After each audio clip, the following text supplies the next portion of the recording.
And we're back. This time I'm going to show you how to create stitch text in Adobe Illustrator. Let us use the type tool to type in stitched.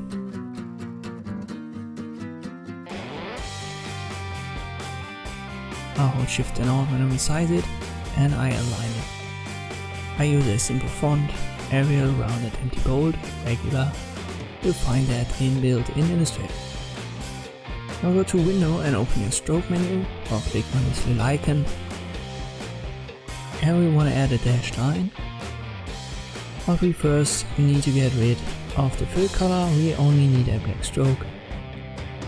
And okay.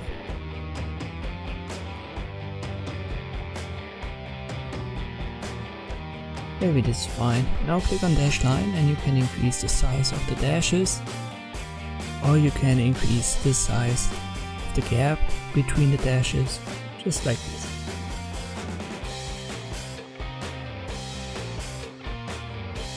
Let me find something that I like.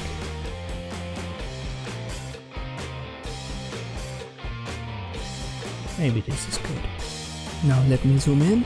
Now we can change the caps to rounded caps. Normally stitches are rounded, so we keep it. And this is the way you can create these stitch text effects in Adobe Illustrator. But let me create a background for that with the rectangle tool. I'll give that a fill, then right click arrange and send it back. And I give it a different fill color.